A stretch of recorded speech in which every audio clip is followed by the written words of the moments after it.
And we're approaching the striking Verizon workers here in Ithaca, New York.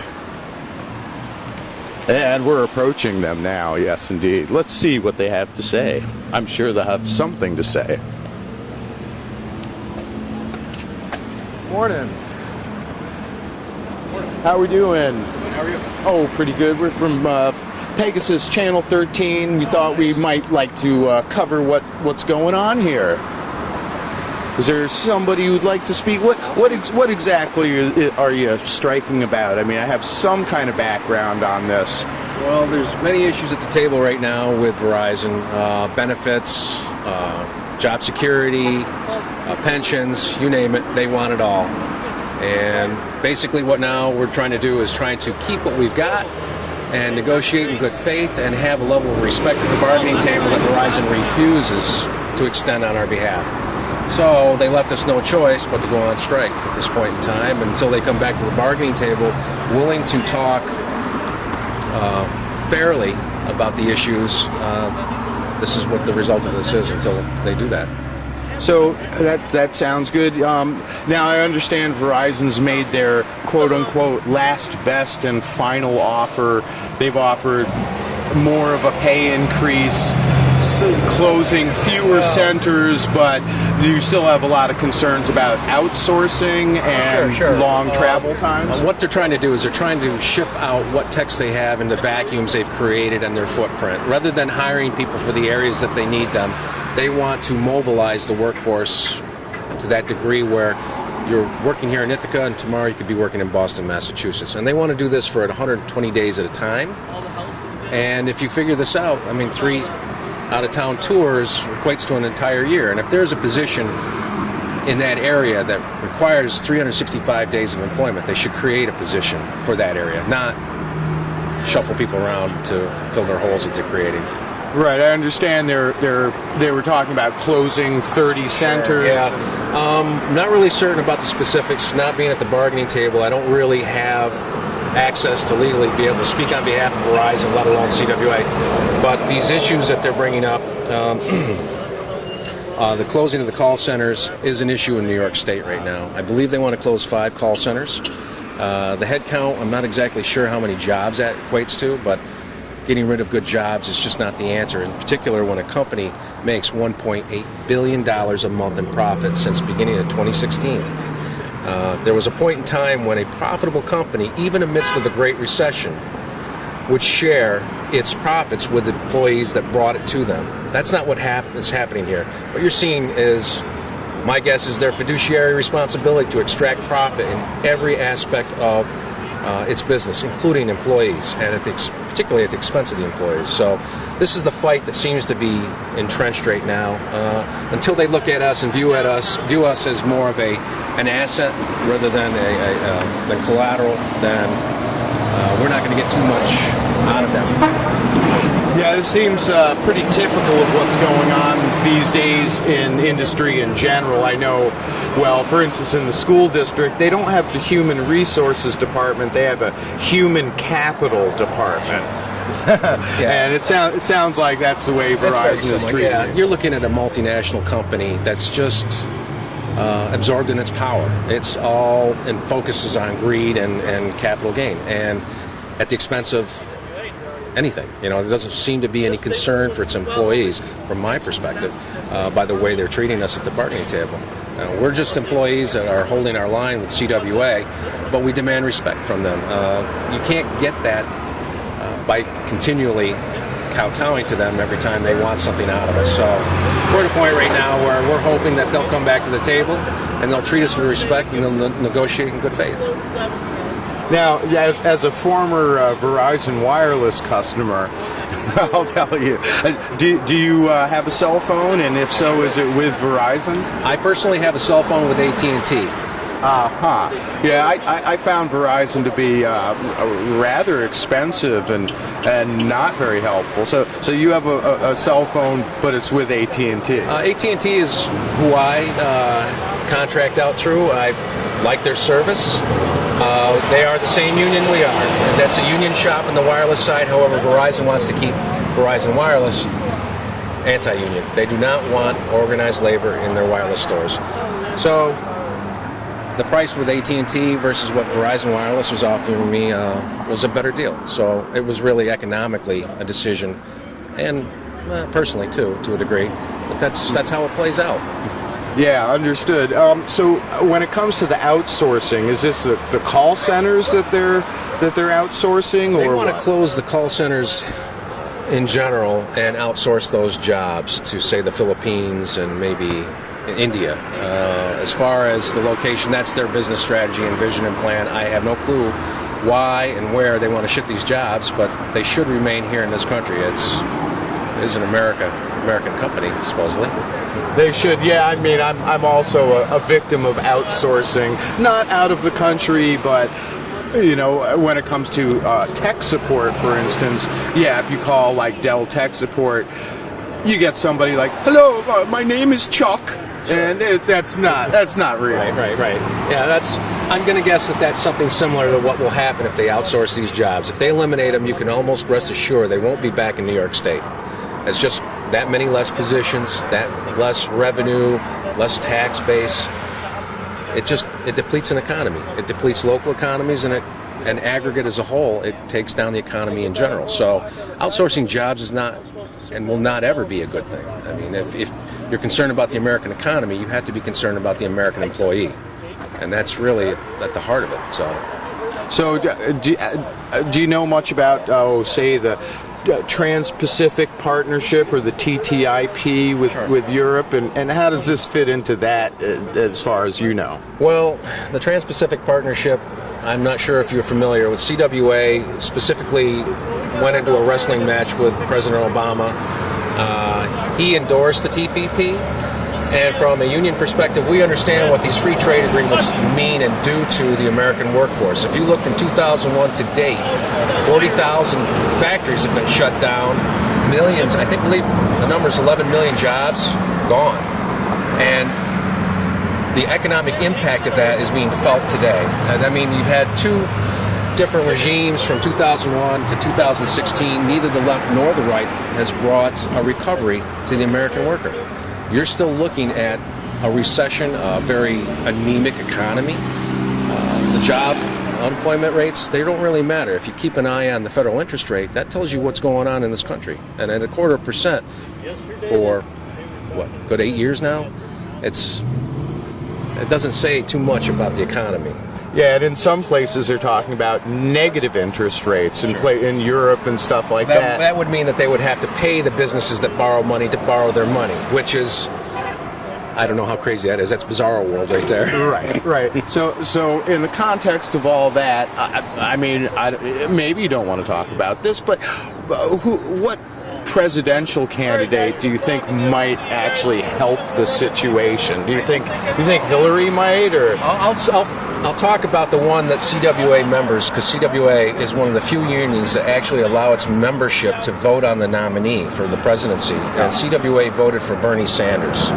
Bernie Sanders, he may have a stump speech, and he's been pounding that stump for 40 years, but he's got his hand on the pulse of what's going wrong with this economy, and it's an unregulated system of capitalism that's by proxy taken over our democracy. I mean, most people don't realize that you need a system of governance to keep people together, but then you need a system of economics to keep something going, to keep people cohesive.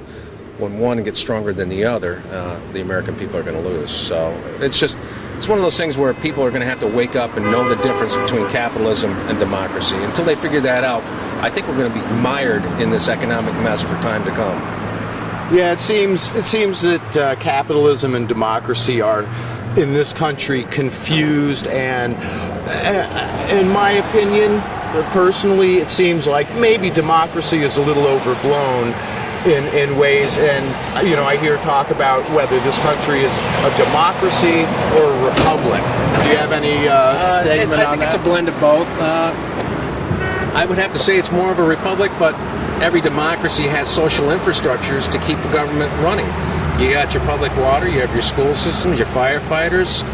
These are things that are vital to any kind of civilization. Commerce, on the other hand, is something that is an interplay within that system of governance. And when you start deregulating capitalism, you're looking at a free market rule. I think what you're seeing is a globalization of capitalism. That's why you see the TPP, the TIP, and NAFTA, CAFTA, and all of these free trade agreements. It's to colonize, I think, the global markets financially, and to also set up a free trade system so that the rich get richer and the poor get poorer, because free trade really hasn't equated to beneficials, well, particularly for the U.S. It has benefited some countries and brought competition in, but only at the expense of the American worker. And as an American worker, I have to be concerned about that.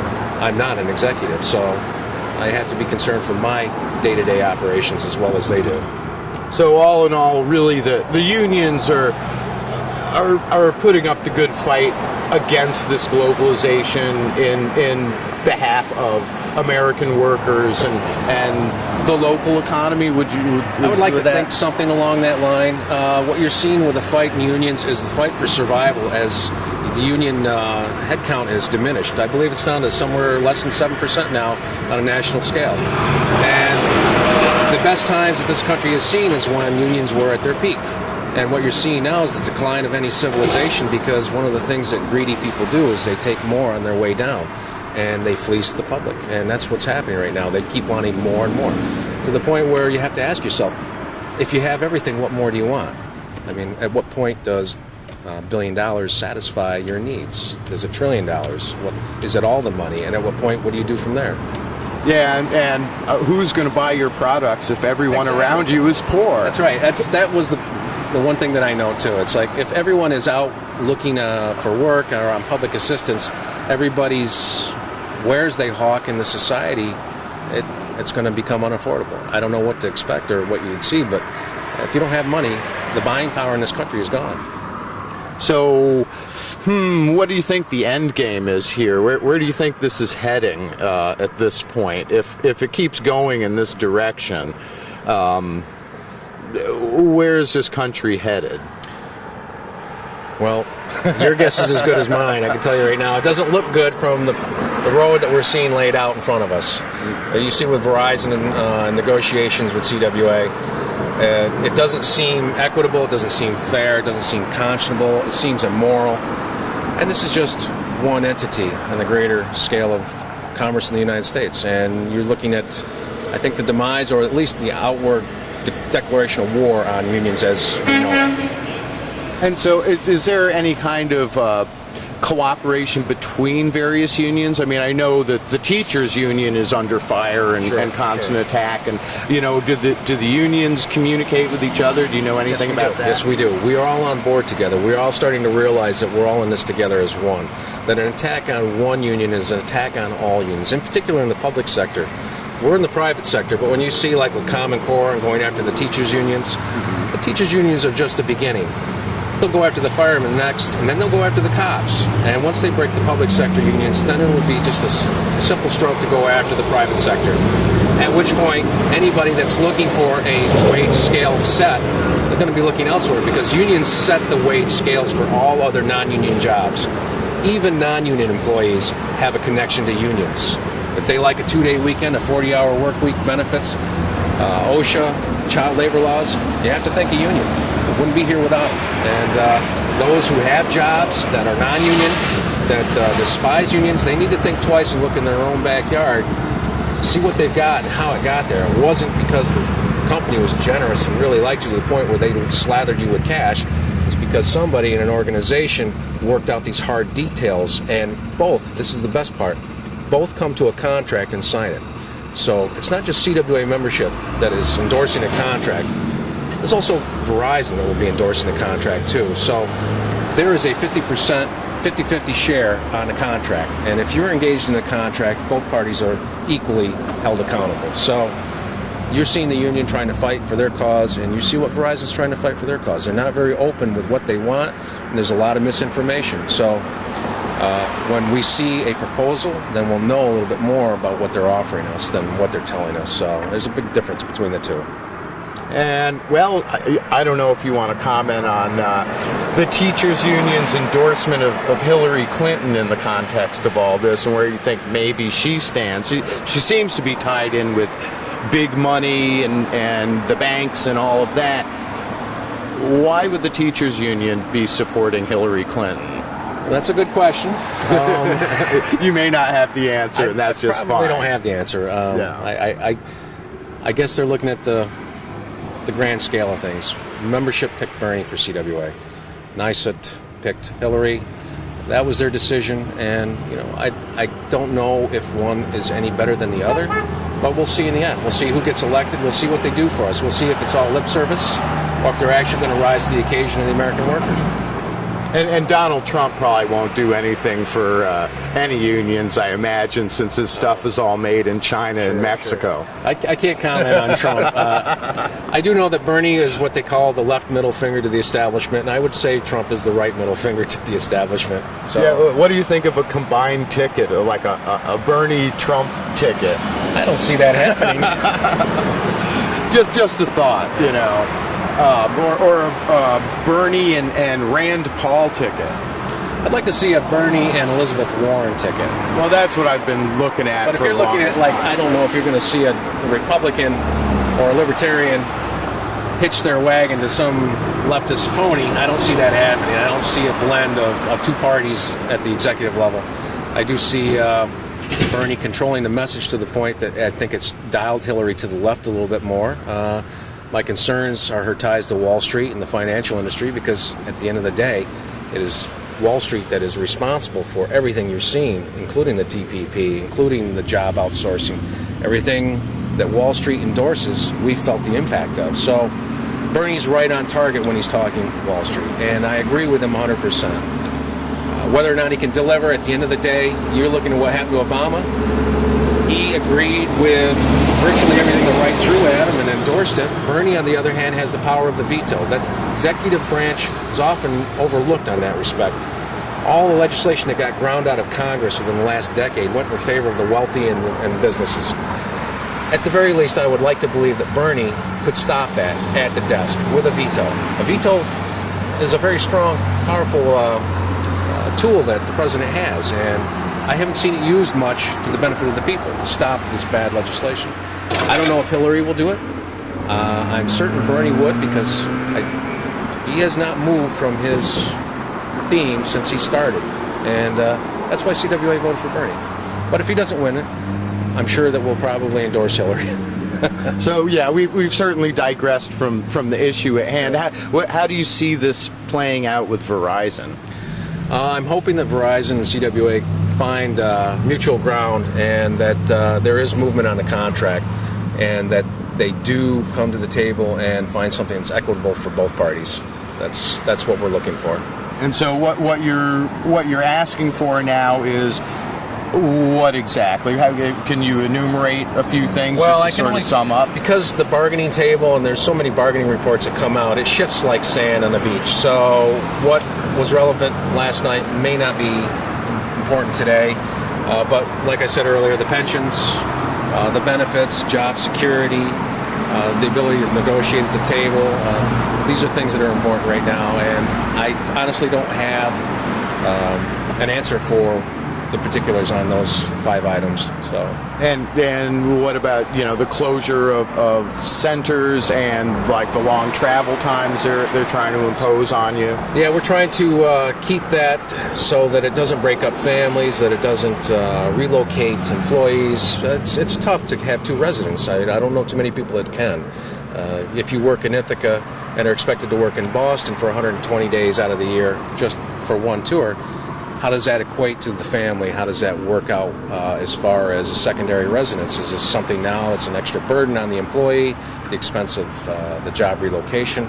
We don't know these particulars just yet, but it will be a hardship for the employee. Okay, well, do you have any other last words or anything? And would you like to give us your name? You don't have to, but you're welcome to. I'm Tony Orlow and Jim Reeves with CWA. Excellent. Well, thank you for your time. Thank you. And good luck. Give them hell. Thank you very much. All right. Take care.